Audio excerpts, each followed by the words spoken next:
Hello guys, and welcome in for a video that's going to be a little bit different than any of my other content. So a while back over on the stream, we did a headhunt event where we went through every dungeon in the Elder Scrolls Online and completed it on the veteran difficulty. This included base game and DLC ones. And we did it with pickup groups. We didn't have set teams that we ran with.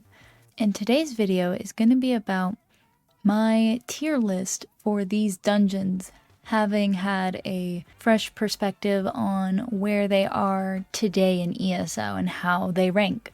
To rank them, I'm going to be using 3 sets of criteria: aesthetics, mechanics, and gear.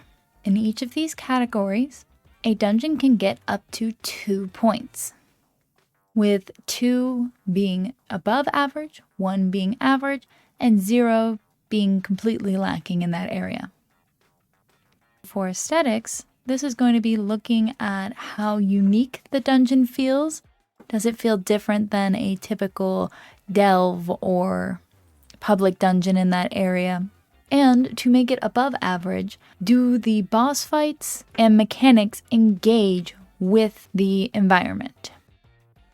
For mechanics, 0 is that the fight has no engaging mechanics, nothing that most people consider fun, and it just can be, at this point in the game, damaged down and completely ignored to the point that most people don't even know it's a mechanic. 1 point would be if there was 1 interesting boss or a couple interesting add mechanics, but overall you could ignore most of it. And 2 would be most of the boss fights in that dungeon had engaging mechanics that players needed to pay attention to, and were also found to be enjoyable by most players. And gear, this one is definitely the most straightforward. It is 1 point per set used in a variety of recommended environments. I am going to preface this with saying that my rating of gear that is and isn't used is coming from a very PvE standpoint, and just because it's not a set that I see used in builds and is not currently one of the top best in slot sets at the moment, doesn't mean it's a bad set. It just means that not many players are going to be running that dungeon to get that gear in particular. So again, in each of these categories, a dungeon can have up to 2 points, for a total of 6 for the best dungeons in the Elder Scrolls Online. An important thing to note is that these are completely my opinions, and my ranking of them is based off of my personal experiences and the experience of those that I've run with in these dungeons, and what gear sets I've seen used in the game. I know there is so much more to this game, so many more builds, so many more perspectives that I can't give justice to. So remember at the end of the day that this is solely my opinion on this topic, and I hope you have fun watching it. With that, let's get started. We'll be going through this list alphabetically. And first up on the list is Arx Corinium. For aesthetics in this dungeon, there's no unique aesthetics. It looks a lot like Shadowfen. And unfortunately to pair with that, there's also no unique mechanics to speak of, and the gear itself from there, at this point, update 37, there's no sets that people are grinding for in that place. Next, we have Black Drake Villa, the first DLC dungeon on our list. This one I would give 2 points in aesthetics. Not only is the dungeon itself pleasing as you make your way around the burning estate and down into the library, the fire theme is used throughout the different boss fights, and the arenas themselves facilitate being paid attention to, with spicy salamanders coming out of sewer entrances, and the arena of the last boss being very engaging. Speaking of engaging, overall the mechanics for this dungeon are interesting. I would give it a 1 point. Fortunately though, It does seem, at least on regular veteran difficulty, which is what I'm going to be doing my ratings on, most of the mechanics can be burned down and ignored by an average group, with some of them just requiring a little bit of pacing. And unfortunately, I have to remove a point from engaging mechanics because whenever I'm going to be rating bosses, I'm rating all bosses, including secret ones. And in order to get the final secret boss, the mechanic of every teammate having to go pick up orbs throughout the whole dungeon can be tedious and annoying, causing a lot of people to completely ignore the last secret boss, which is really unfortunate because it is a fun fight. But that's what keeps it from being 2 points in mechanics. And then gear. This one's really easy. There are multiple sets in this dungeon. There's Incratus, Drake's Rush, Kinross. There's still quite a few sets from this place that I see being worn. Next up, we have Blackheart Haven. This dungeon has, I would say, a good solid point for aesthetics. They create a unique feel for the island with the ships scattered throughout, reinforcing the pirate theme. But unfortunately, with mechanics, there are no engaging ones, and the only unique mechanic in this dungeon, I would say, would be the turning a player into a skeleton, is not found fun by many people. Many people just find it frustrating that you then can't do anything until you turn back into your player character. The one gear set from this place that I would recommend is the Undaunted Unweaver, which is used in some heavy attack builds. The next dungeon we have on the list is the Blessed Crucible. While this one gets 0 points for both aesthetics and mechanics with nothing unique and nothing engaging, there is at least one solid set with technically the Troll King still seen time to time, used on tanks or healers depending on the boss fights. Next up, we have Bloodroot Forge.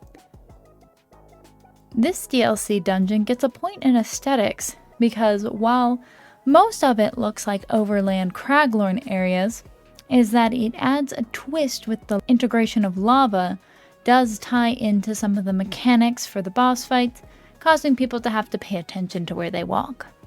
But unfortunately, I do give the mechanics 0 points because regular veteran, most of it is pretty straightforward, and if you can kill it fast enough, you can ignore most of the mechs.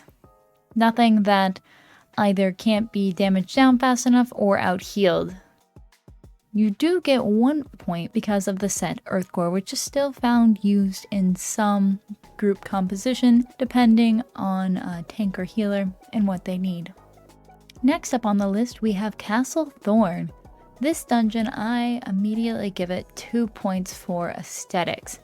It's a very unique castle, which you don't see any other dungeons that look like it, and as far as explorable areas, this is the most extensively explorable vampire castle so far in the game. With the second boss having that blood pit that you have to run out of, being tied into it, it can be very fun and causing players to actually pay attention to where they're walking. On mechanics, I do give this dungeon only 1 point though. The first boss is very straightforward. Second boss, there is like the pool of blood, but honestly I find that a lot of groups can out damage it before you even see that mechanic. But what is redeeming is the pool of light from the last boss. That one is so unique that you are having to walk around in this semicircular with like curly cues in it pattern while also still trying to kill ads, pull them in, avoid larger ads that are laying there's enough going on that you need to pay attention and be on your feet. I think that a lot of players will find enjoyment from that mechanic when it doesn't bug out. But excluding when it bugs out, it is a fun mechanic that at least there's one good fight in there and I give it a solid point. As far as gear, there's no notable sets from Castle Thorn. Next up, we have the first of what I'm going to do 1s and 2s tied together.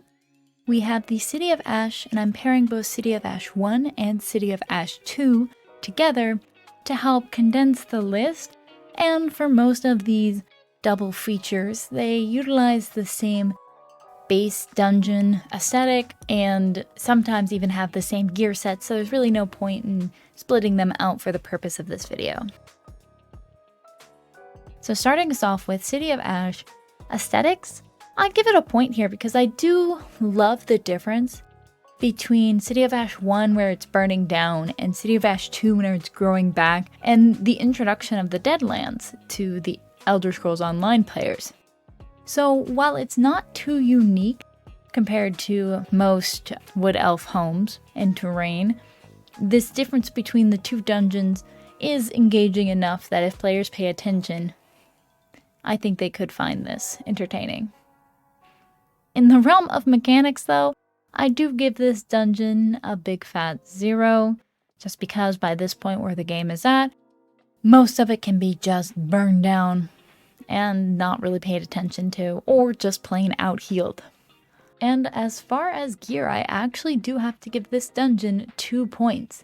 This is because of the set Burning Spellweave, which I still see used for some DPS, along with the Monster Helm Scoria, which is typically used as a one-piece for penetration. Moving on down the list, we have Coral Aerie. For this dungeon, I give it a good solid 2 points in aesthetics. This is the first Somerset dungeon, and while we see this influence in and of itself with the architecture and the furniture in there, what defines it differently from the rest of the Somerset delves and public dungeons has to be this unique embrace between the slowed influence and the Griffin Aerie melding together on top of the Somerset background to create a very unique feeling dungeon that, especially, and I think I'm a little biased, the cherry on top was getting to be able to pet the griffins, and that's where aesthetically this dungeon just comes together for me. And as far as mechanics, I again give this dungeon 2 points because all 3 of the bosses have fun mechanics, with the toilet bowl in the first boss, the I heard you like arrows fight for the second boss, and the final boss having Griffin Palooza, that each griffin brings a unique mechanic along with it, with none of them being too overly challenging, but yet still punishing enough that you do not want multiple of them overlapping. Unfortunately though, I do have to say that none of the sets from this dungeon are particularly useful. While some of them are fun, I don't see any of them used in builds. Next up, we have the Cradle of Shadows. I do give this dungeon 1 point in aesthetics, because near the end of the dungeon, we start seeing a glimpse into the realm of Mephala, with the unique architecture and plants associated with her cult. But none of this is used in the fight itself and can be easily missed unless you're somebody who really takes in the sights of the background. So while it is pretty, it's not introduced until the end, and it's easily missable.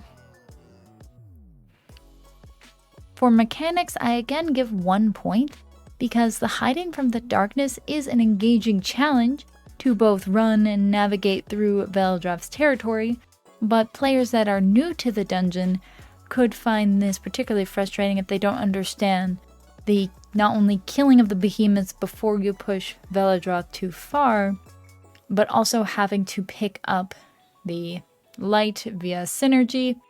The game does try to explain this right before the boss fight, but I think it could be easily missed. And as far as sets, I don't see any of the sets used in this dungeon commonly, so I don't think anybody's going to be coming to this place to farm for gear. Next up, we have Crypt of Hearts 1 and 2. Unfortunately, this dungeon has goose eggs across the board. It has no notable aesthetics with the copy and paste exactly from 1 to 2 with the addition of 1 additional room at 2. Mechanics, there's not really any fun mechanics to engage with, and most players by this point just burn them down, and there's no notable gear from this dungeon that players are looking for.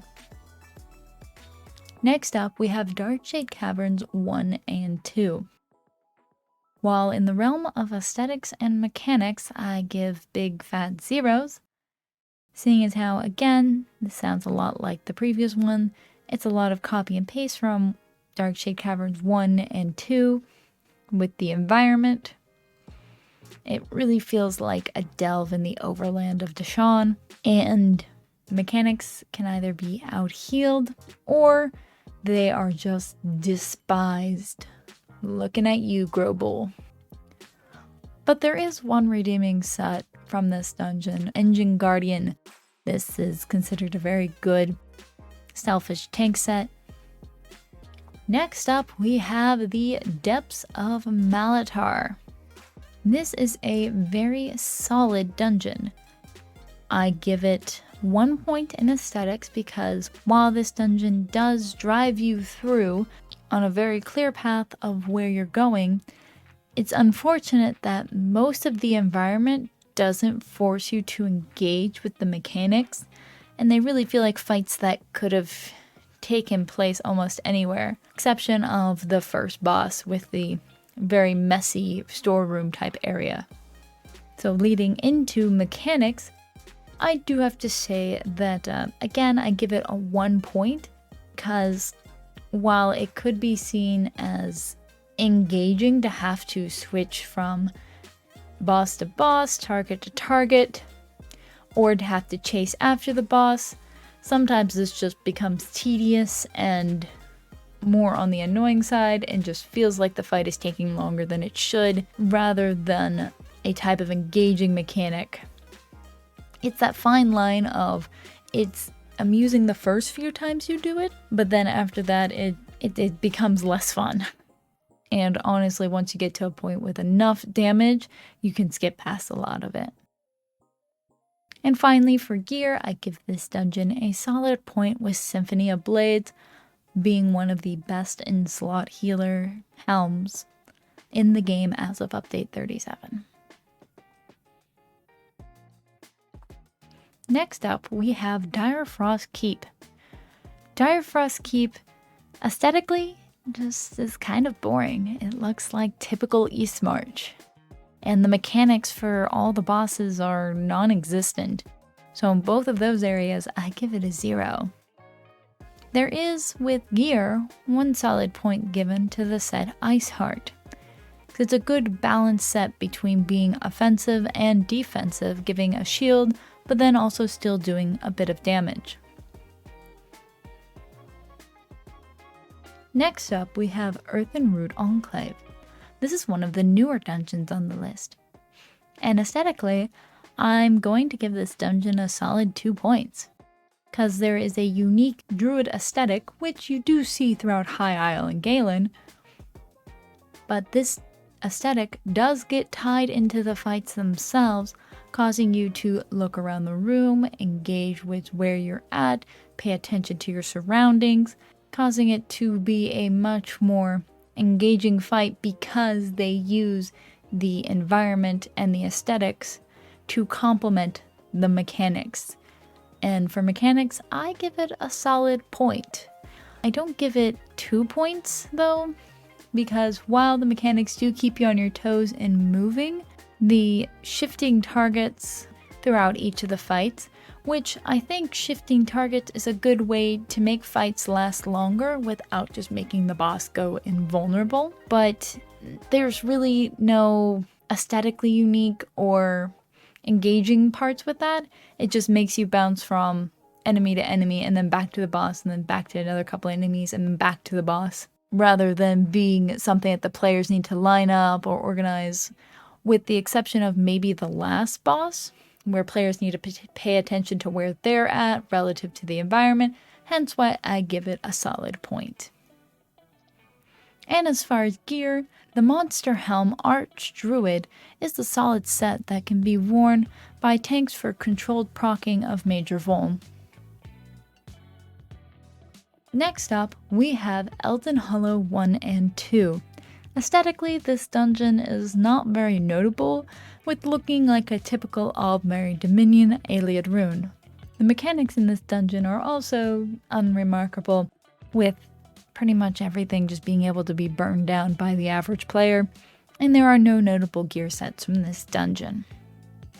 Next up, we have Falkreath Hold. Unfortunately, I have to say once again that this is an unnotable dungeon, feeling a lot like the Dragonstar Village in Craglorn. While there might be fire raining down, that doesn't really add to the uniqueness and feels more like an additional mechanic. And if we step over to the mechanic area, I again give it a 0 points because while dodging fireballs might be an interesting mechanic, not many consider it fun. And a lot of the other boss fights by this point in the game, most of it can be pretty much ignored or just, as we lovingly say, just don't stand in stupid and you're fine. As far as gear though, this dungeon does get a redemption by getting a solid point or the Pillar of Nirn set, which is one of the best in slot as of update 37. Next up, we have Fang Lair. This dungeon gets a whopping 2 points for aesthetics, because it is a beautiful mix of Dwemer overtaken by necromancers. And the bosses engage with this environment by using the bones and skeletons to fight the players. So you have to pay attention to the environment, where you're at, what's going on around you, and it really does put you in the dungeon itself rather than feeling like this fight could have taken place anywhere. It's happening here because of all the bones, and that's why I just really love this dungeon aesthetically. I think they mixed it in well with the mechanics, which I give the dungeon a solid point for mechanics, because while I do love the aesthetics in that a lot of the fights use the bones and bosses for mechanics, every fight does that. Every fight is reanimating the dead in some way or another, which I get it, that's what necromancers do. It's like a one-trick pony kind of thing. I like the last boss. They do a good job with the death wall that people have to pay attention to and pacing the dragon and the crystals throughout the fight. And as far as sets from this dungeon, there's no notable gear that comes from here. I've seen some things come in and out of popularity, but nothing that as of update 37 that I see being used. Next up, we have Frostvault.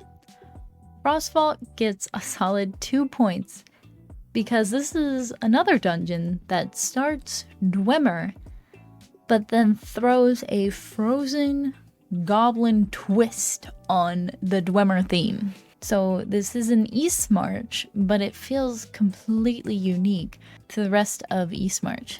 And I think the set designers did a great job with this, and they made a lot of fights engage with that, especially going into the last boss fight, where the whole arena is a giant Dwemer mechanism in a cavern. So aesthetically, I just love this dungeon, and I think they did a great job with that and engaging you with the environment and the mechanics. Going into the mechanics, I give it a 0.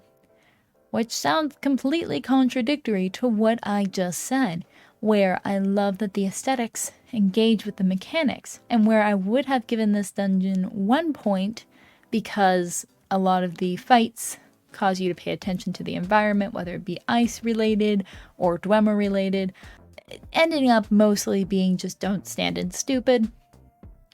I end up removing a point because of the skeever mechanic. The skeever mechanic can be found extremely frustrating by a lot of players. You're transformed into a creature where you don't get to use your normal abilities, you can't react the way you normally would, it's just not a fun mechanic, and a lot of people actually dislike it. And same with the one boss that just stands up long enough to then sit back down again with the laser beams. A lot of the fights by this point are considered not very fun. Gear, there's one solid set in Zovgans. While it's not best in slot overall for a lot of builds, it is a solid set. Next up, we have Fungal Grotto 1 and 2. This dungeon has no unique aesthetics, with most of it just looking like the overland above, even with the Daedric portions, just looking like any old overland Daedric delve. There are no mechanics to engage with to speak of, outside of basic, don't stand in stupid kind of ones, and no notable gear. Next, after that, we have Graven Deep. This is one of the newer dungeons on the list, and starting off high with 2 points for aesthetic. Again, this is another Dwemer meets Under the Sea, which is a very interesting twist I never thought I would see in the Elder Scrolls Online. Seeing as how players can't dip below the water, I never thought we'd get an underwater kind of fight. But this dungeon dives headfirst into the ocean theme of the High Isle chapter by taking players literally under the sea in a mix of ancient Dwemer secrets that perfectly feel like a one-of-a-kind dungeon, with the environment coming into play with a couple of the different fights and the mechanics themselves. And as far as mechanics, I would have to say I really do like all the fights in this dungeon, with the first boss having a unique drop the stink kind of mechanic, the second boss being you need to engage with the mechanics and kill the adds, but it's also a good heal check. So while you need to also be doing damage, you need to have a solid healer helping with it, and a tank also needs to be paying attention. And the final boss being something that everybody has to pay attention to, with the split orbs and the drown phase, causing an engaging fight that, while it is on the longer side, all of the elements seem to work together really well to make it a longer fight that doesn't feel long, because you're not standing there waiting. You're engaging with the next element of the fight, causing this to be a dungeon that gets a solid 2 points from me with mechanics and aesthetics, because they just go hand in hand so well in this dungeon. Unfortunately though, I don't get to run this dungeon as many times as I would like, due to the fact that there really aren't any notable gear sets from here. There's a couple sets that some people have noted might be interesting for solo content, but nothing that I've seen used in builds thus far. Next up, we have Icereach. I give this dungeon a solid 0 across the board, with, unfortunately, no memorable aesthetics, being commonly mistaken with Direfrost Keep, at least in my head, for aesthetics. There's no notable mechanics, with honestly most of this place just being burn the boss down. You can stand there and take it to the face or dodge roll appropriately. And the last boss, if I was giving negative points, I would actually give a negative point to the last boss, because it is a particularly annoying fight due to the fact you have to kill each of the 4 sisters twice before you get the final boss. And there are no notable sets from this dungeon. Next up on the list, we have one of the first DLC dungeons introduced to the Elder Scrolls Online, Imperial City Prison. This dungeon does get a solid point for aesthetics due to it doesn't get 2 points due to the fact that most of it does look like typical Imperial City, but then it does become much more interesting in the last half of the dungeon after you break out of the prison portion and explore further into the caverns that then dip back into more the prison and then the final arena. With especially the final arena being one of the engaging mechanics where, again, I give it 1 solid point, with not only the last boss having the interesting portal mechanic, I also do enjoy the Flesh Atronach fight, where players need to utilize synergies to stop the adds from reaching the center. It's an interesting mechanic and very rewarding to see a whole pile of 6 adds at once just fall to the ground. Hence why I give this dungeon a solid point in mechanics. And then as far as gear, there's no notable sets from this dungeon. Next up on the list, we have Lair of Maarselok. I start off Lair of Maarselok with a solid 2 points. Aesthetically, this dungeon is stunning. The views from the mountains, along with the slowly increasing azure blight inflection as you proceed up in this dungeon, make the visual a treat. Unfortunately though, I can't say the same about the mechanics. I give this dungeon a big old goose egg on mechanics, due to the fights feeling unnecessarily long, even if you're doing everything correct, and more frustrating than rewarding. And many players rage quitting on entry if they get this dungeon for a random. But as much as we despise this place for its mechanics, there are a couple solid sets, with both Azura's Blight and Zen's Redress both being popular damage dealer sets, causing people to have to end up in this dungeon grinding for gear more frequently than they would like. After that, we have the dungeon March of Sacrifices. I actually give this dungeon a solid 2 points for aesthetics. This dungeon welcomes you into Hircine's realm in a beautiful zone full of unique flora in a misty bog where danger can lie in wait around any corner. Unfortunately though, this lovely arena really doesn't engage with many of the mechanics, and what 1 point I would have given to the mechanics, I actually do take away because of the fact that there's certain boss fights like the Indrik one where it feels unnecessarily long. It's just very tedious to complete. Same with the last boss. Once you understand the mechanic of going into the shadow, this is a cool, unique mechanic that I would normally give a point for, but then it does kind of feel tedious to when you're slowly walking all the way around the outside to find the trap, to guide him through, and if you're not the one with the target on you, you're just kind of waiting for the teammate who does have the target to get there, so it's kind of engaging 1/4 of the time if you're the one who gets the target, but on regular veteran, if you're not the one with the target on you, you're just sitting there waiting. And as far as gear from this dungeon, I give it a solid 1 point due to the Monster Helm Barlogs, which is a solid set I've seen used both in PvP and situationally in PvE. Next, we have the dungeon Moon Hunter Keep, which, despite being a DLC dungeon, which have been ranking rather high on this list, this dungeon gets 0s across the board. Because I feel like on every element there's a good start, and then it just goes on too far. Let me explain.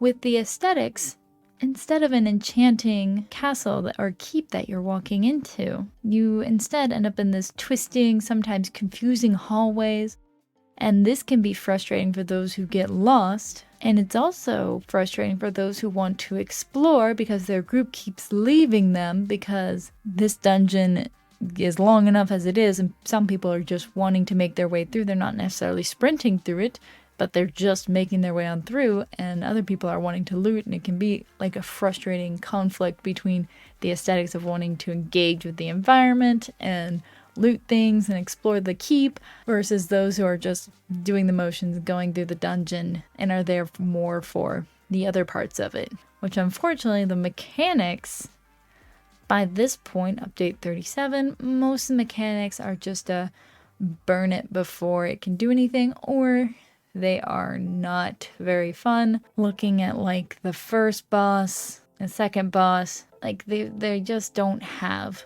much as far as engaging. The color boss is actually a little more on the frustrating side due to the RNG element of it, or most of the fights in Moonhunter Keep is they're just overall not very unique feeling or engaging.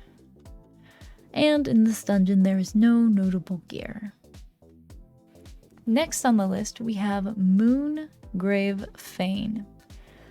This dungeon I do give a point for aesthetics, mainly because of the unique Elsewhere architecture and the use of the unique Elsewhere cube mechanic that does tie into the aesthetics. So that's kind of a thing. I like that tie in to having to pay attention to your environment to figure those out. But at the same time, moving on to mechanics, I give it 0 points because the box mechanic can be very frustrating and this dungeon has no notable gear. Next on the list, we have Red Petal Bastion. This dungeon, I do get a solid 2 points for aesthetics. This is because where Moonhunter Keep failed with its overly large, confusing, maze-like design, Red Petal Bastion might have a lot to take in, but it still keeps you on the straight and narrow with where you need to go throughout the dungeon to get to the next boss and the next element, and doesn't leave you meandering or lost.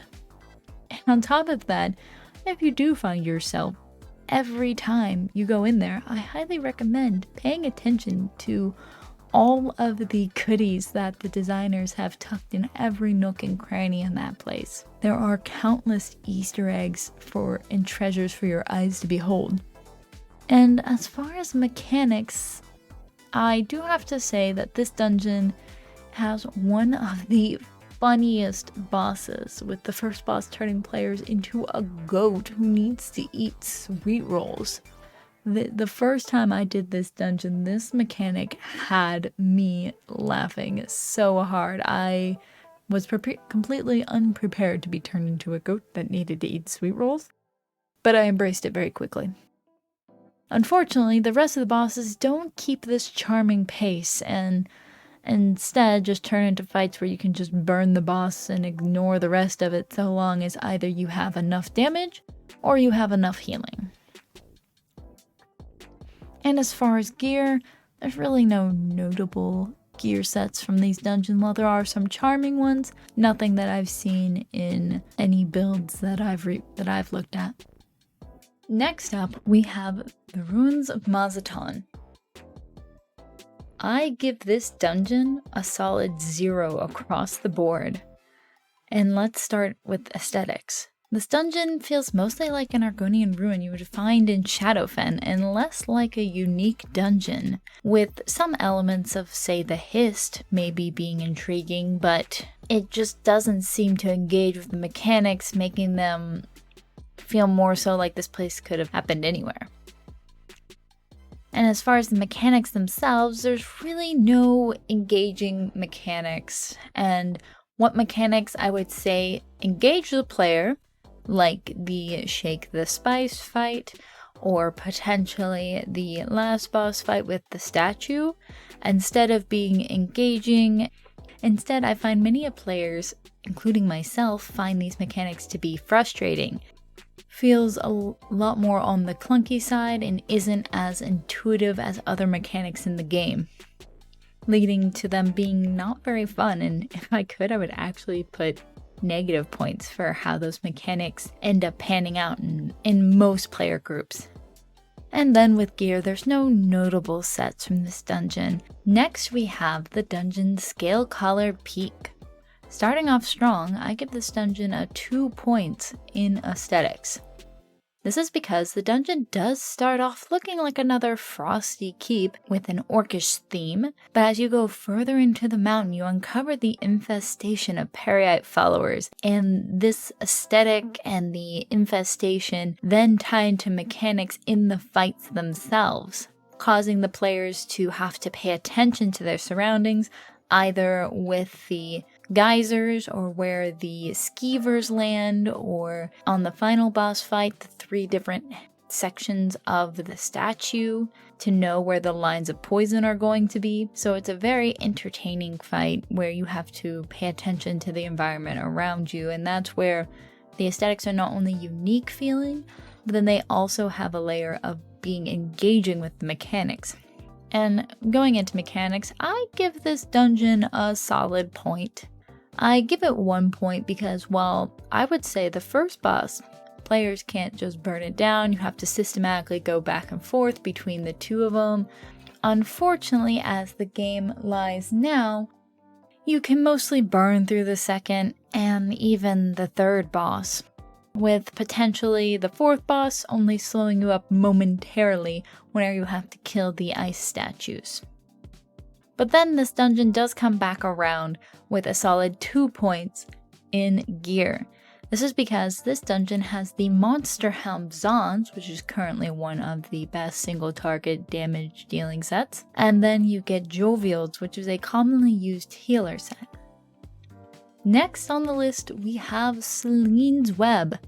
This is a very modest ranking dungeon, starting off with 1 point for aesthetics. While most of it does feel a lot like typical wood elf type of delve, the last boss arena really does tie in to that last fight really well, and for a base game dungeon, I have to give credit where credit's due. It's a fun fight because of how they use the aesthetics, the environment to fall through the floor, and as the spider knocks you down and pulls you in via webs, and I think they did a really good job and using the darkness to hide some of the ads around the outer part of the room. And this perfectly leads into mechanics where, again, I give it 1 point, mainly because of that last boss fight where on veteran difficulty, even a tank, if they aren't paying attention and blocking, can get KO'd by that bear jump. Unfortunately, the rest of the boss fights aren't so engaging. Selene's Web does have 1 point in it for gear, just because I still do see Selene's Helm used by some damage dealers. Next up, we have the dungeon Shipwright's Regret, starting off with a solid 2 points for aesthetics. The set designers for this one went hard, not only with the visual effects, but the audio to pair with it, and perfectly melding those together to create a perfectly eerie and creepy environment that really does just teleport you to this abandoned shipyard. And I am not a huge fan of spooky things like that, and I love this dungeon. That is just how well aesthetically it is made. Next, we have mechanics. I do give this dungeon a solid 2 points in mechanics because the first boss fight, you have the not pushing him too fast, that you still have the smaller ghosts or what that are up during the abomination phase, and then the second boss, you have to have your tank on their toes with moving the boss and the DPS watching where they're standing, and ads and killing off the pets so that they don't blow you up in the room. And then the last boss fight, that tug of pushing the boss, then there's the spewers, and then there's the behemoth, and it's just every fight has really good mechanics that make the fight take longer, but not in a grating way. These mechanics are a beautiful example of an engaging fight that causes all roles to have to really be on their A game to get through it. And finally, gear. This dungeon has arguably one of the best in slot tank sets that are out in dungeons right now with Turning Tide, and that pairs very nicely with the Nazare helm that is also from this dungeon. 2 really good sets from this dungeon, giving it a solid 2 rank on every category. Next up, we have Spindleclutch 1 and 2. Aesthetically, I give this dungeon a 0 just because it has unremarkable scenery that's just all too similar to other Ayleid ruins. And as far as mechanics go, there's really no notable mechanics, with the red ring of death in Spindleclutch 2 actually being just a really annoying way to die. And at this point where the game stands, nothing really engages players. And finally, as far as gear, there are no notable sets from this dungeon. After that, we have the dungeon Stone Garden. Starting off strong with 2 points in aesthetics, this dungeon is yet another unique take on Dwemer ruins. This time, it's a question of what would happen if a mad scientist repurposed Dwemer machinery for their modern scientific pursuits. And the creators of this dungeon just thematically tie that to the boss fights and the enemies, and it just beautifully comes together. And players need to pay attention to this. What was thinking or scenery are now enemies that you have to engage with, and especially the last boss fight, not knowing where the ads are going to fall out of the test tubes, and they just do a really good job of the aesthetics and needing to pay attention to the environment and tying those elements into the fights themselves to make just a beautiful dungeon that also players need to pay attention to. And that leads into mechanics. I give this dungeon a 1 on mechanics, and this is mainly because most of the mechanics in this dungeon are pretty straightforward. The boss is channeling, interrupt him, don't stand in the AoEs, kill the ads, and then go back to the boss and it'll spawn more ads, which is unfortunate that a lot of them are very aesthetically pleasing. One thing that does give it the solid point, and very strongly so I would say, is the hulking werewolf form. This is an amazing morph as compared to earlier where we were talking about Frostvault and turning into a Skeevaton and you feel weak. Not a fun part of the fight. Whenever I turn into the hulking werewolf, I am ready to rage. It doesn't matter what button you click on your bar, you're gonna do damage and you're gonna hit hard. It is such a rewarding change of form that every player that I know of enjoys it the first time you turn into a werewolf and you just start smashing everything around you. It's a really fun mechanic, and the start of the fight, where you need to pick up the bottles and damage the 4 poles, that was brilliant to allow you at your pace to do that part to engage the last boss fight, as compared to just throwing us into werewolf form. And finally, as far as gear, I give this dungeon 1 point because of the set Elemental Catalyst. Next, we have the dungeon Tempest Island. This dungeon, unfortunately aesthetically, I have to say it's unremarkable. It looks like a typical Aldmeri Dominion Ayleid ruin with no notable features other than it's a little stormy. Next up with mechanics, there's no notable mechanics with really any of the boss fights. Most everything is just watch where you're standing at this point and you can just burn them down before you ever have to pay attention to anything. But there is 1 point given in the area of gear, with the set Stormweaver is a popular set used with heavy attack builds. Next up, we have the dungeon Banished Cells 1 and 2. Aesthetically, I have to give this dungeon a 0, just because while it is a more intact Ayleid ruin, at the end of the day, it's just another Ayleid ruin with no remarkable features to it. And as far as mechanics, there's really, at this point, no engaging mechanics that players really need to pay attention to. All incoming damage can just be out-healed, and most things can just be burned down by the average player. In gear though, I do give it 1 point because of the set Maw of the Inferno. Next up, we have the dungeon The Cauldron. And aesthetically, I actually give this dungeon a 0. Just because it mostly just feels like an overland Daedric delve, with the last boss potentially having this redemption for aesthetics, but most of the players don't even really pay attention to the lava pillars and everything else going on around it, and instead are focusing the ring around the Rosie from the fire. Mechanically, I would have to give this dungeon 1 point. This is because I would give it 2 points, but then I take a step back and give it only 1 point, because it has its charming aspects with the farting boss and the spread the oil fight, but like that second mechanic, it can be fun the first time you do it, but then after that, it ends up feeling very tedious, and you swear sometimes you got the oil far enough and it just doesn't work right, and it just isn't that fun upon replaying.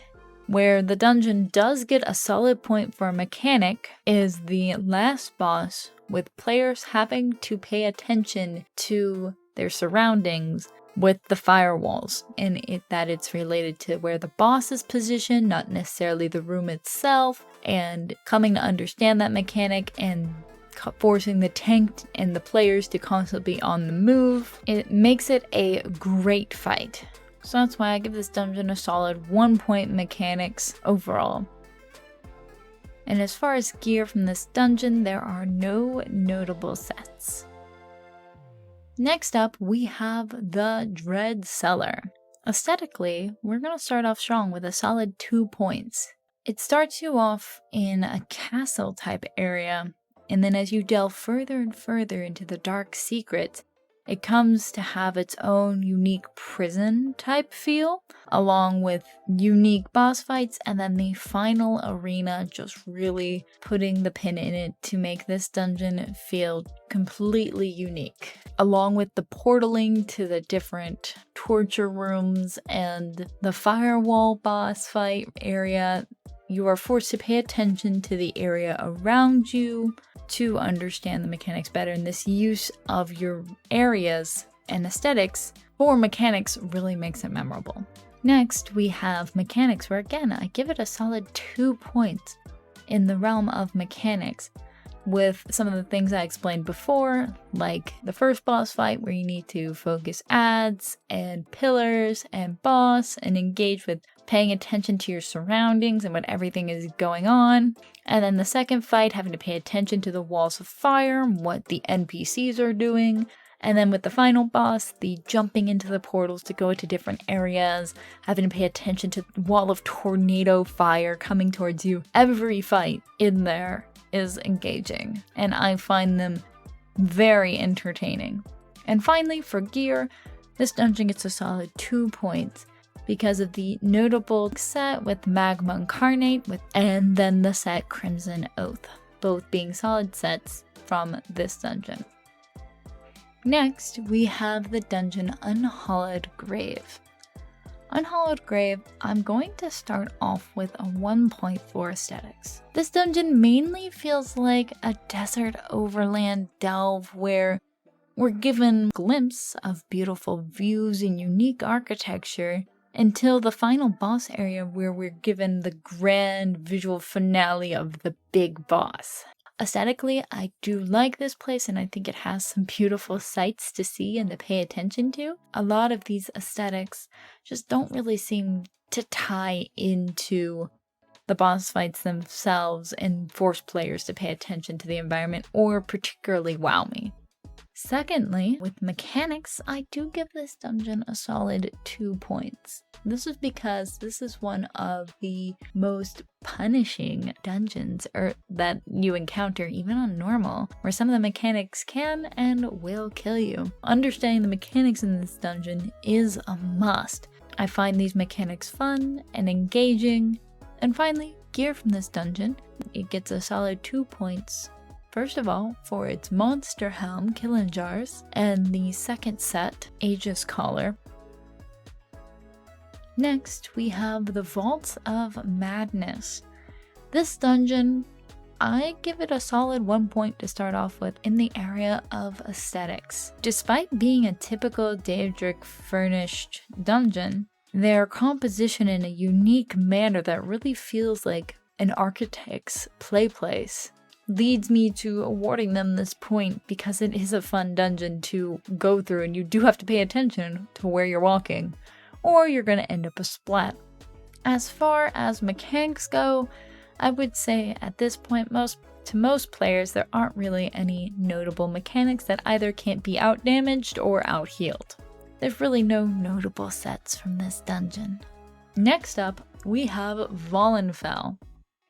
Aesthetically, this dungeon is unremarkable and getting 0 points. Really does feel just like a Dwemer ruin found in the sand, very similar to Overland Delves in the same zone. In the same note, there's no notable mechanics, giving it another 0. But there is 1 point given in the area of gear due to the monster helm Tremor Scale, sometimes being worn by tanks.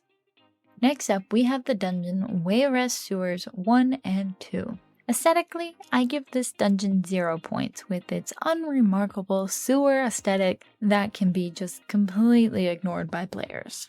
After that, as far as mechanics go, there's really no notable mechanics that players have to engage with in order to succeed. Where Wayrest Sewers does shine is that it has 2 sets that I do see worn quite a bit. The first being Slime Crawl as a commonly used one-piece set, and then Sergeants, worn by those rocking a heavy attack build. So it does get 2 points in the area of gear. After that, we have the White Gold Tower, one of the first DLC dungeons introduced. The White Gold Tower gets 1 point in aesthetics. This dungeon has a mostly unremarkable aesthetic until the roof is literally blown off. So it's not really until about the second half of the fight that things start to get interesting. You then proceed through the twisted reality to the top of the tower to an aesthetically engaging fight where players need to make sure not to fall off. So that's where the developers use both the environment and the aesthetics to engage with the mechanics. For this dungeon, I give it 1 point in mechanics. Almost every single fight is just a burn it down before it can kill you type of fight, with the exception of the last boss. She does have a slightly annoying invulnerable phase, but you need to kill ads in order to get her out of that phase, but at the same time you need to be spatially aware of where you are and where your teammates are to the ads, because upon killing them, you end up making them explode, which could potentially kill one of your teammates. And during this phase, you're dancing around to lightning, paying attention to the boss's jumps so that you don't get pushed into the flames. So you're having to pay attention to the environment, where you are spatially, what's going on. It's just unfortunate that there's only one in this dungeon. And as far as gear, there's a solid set in Spell Power Cure. And for the bonus round, guys, let's talk about the 2 newest dungeons that have been introduced to the Elder Scrolls Online. Starting us off with Bal Sumner. Aesthetically, I give this dungeon 2 points. This dungeon is a complete delight. Although potentially starting off with commonplace Dark Elf architecture, the jump through 3 different iterations of the same area cause it to be very aesthetically pleasing.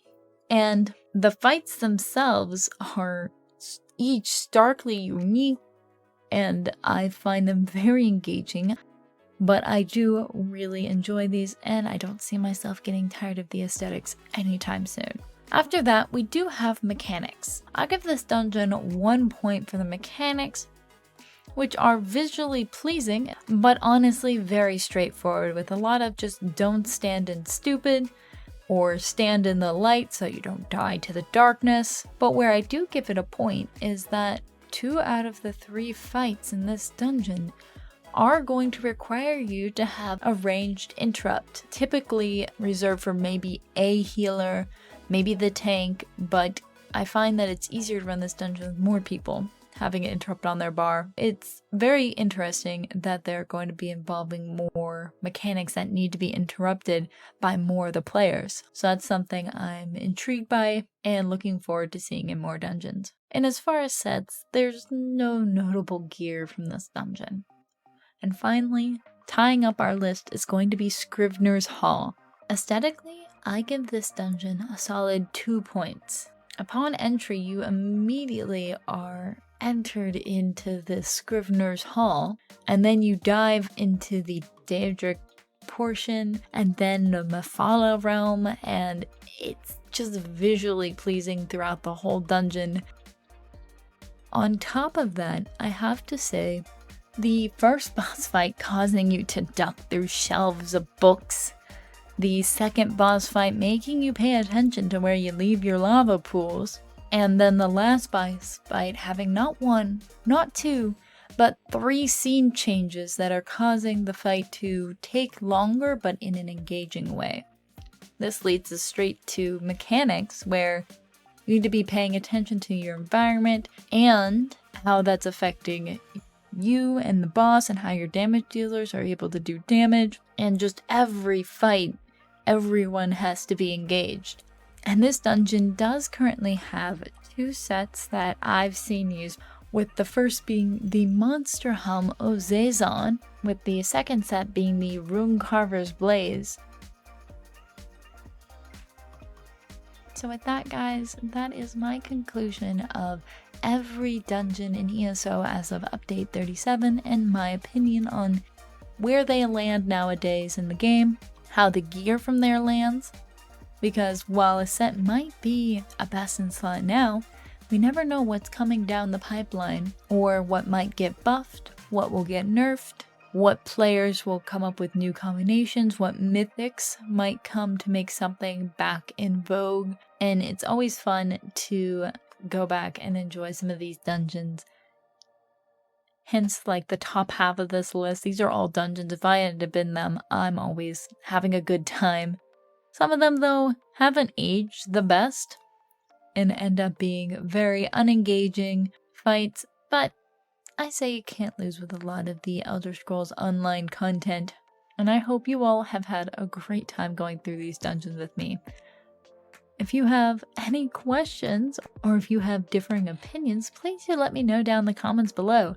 I've put the link for my tier list in the description, so if you want to fill it out and share it with me over on Twitter, make sure to ping me over there at Savvy Snapdragon. I'd love to see how you rank these dungeons using our 6-point system. But with that, guys, that is going to conclude today's video. Thank you all so much for hanging around to the end. I know this one was especially long. If you can't get enough of us and like to hang out with us for long periods of time on the regular, we're live 4 days a week over on Twitch at Savvy Snapdragon. And make sure to subscribe here on YouTube so that you know when our more video content goes live. We love posting for a variety of different things here for the Elder Scrolls Online. If nothing else, thank you all so much for joining me today. I look forward to seeing you all again soon. With that, bye!